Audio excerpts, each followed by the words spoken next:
आज सुभाष चंद्र बोस के बारे में पढ़ना है। सुभाष चंद्र बोस का जन्म 1897 में उड़ीसा के कटक में हुआ था।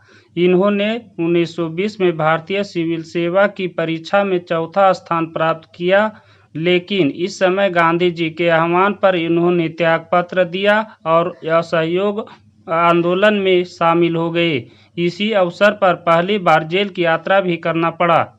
द्वितीय विश्व युद्ध के समय भारतीय सेना ब्रिटेन की तरफ से जापान में लड़ रही थी, लेकिन जापानी सेनापति फुजिहारा के समझाने पर आत्मसमर्पण करना पड़ा।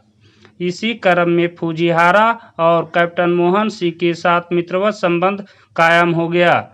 फुजिहारा के समझाने पर ही कैप्टन मोहन सिंह ने आज़ाद हिंद फौज की प्रथम डिवीजन का गठन कर लिया। इस अवसर पर 1942 में ही रास बिहारी बोस ने भारतीय स्वतंत्रता लीग की स्थापना किया। द्वितीय विश्व युद्ध में जापान पराजित हो गया, तब भारत के लिए परिस्थितियां विपरीत हो गई और कैप्टन मोहन सिंह को जापानी सेना ने कैद कर लिया। सुभाष चंद्र बोस ने 1928 में जवाहरलाल नेहरू के साथ मिलकर स्वतंत्रता लीग की स्थापना किया। कालांतर में कोलकाता में हालवेल की मूर्ति की स्थापना को लेकर विरोध प्रदर्शन किया। परिणाम स्वरूप अंग्रेजी सरकार ने इनको गिरफ्तार कर एलिगन रोड के समीप उनके घर में नजरबंद कर दिया, लेकिन 1941 में यह वेश बदलकर जियाउद्दीन नाम रखकर अफगानिस्तान सोवियत रूस होते हुए बर्लिन पहुंच गए। इस अवसर पर हिटलर का विश्वास पात्र रॉबिन ट्रैप ने इनको नेताजी कहकर संबोधित किया था। कुछ विद्वानों के अनुसार हिटलर ने सर्वप्रथम इनको नेताजी कहा था।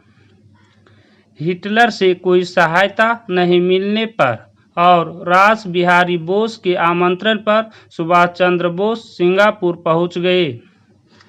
1943 में सिंगापुर में सुभाष चंद्र बोस ने आज़ाद हिंद फौज और भारतीय स्वतंत्रता लीग का नेतृत्व संभाल लिया।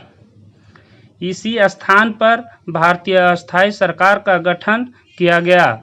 आज़ाद हिंद फौज ने भाषा के रूप में हिंदी को, राष्ट्रीय प्रतीक के रूप में सिंह को और झंडा के रूप में तिरंगा को, अभिवादन के रूप में जय हिंद को और नारा के रूप में दिल्ली चलो को अपनाया गया।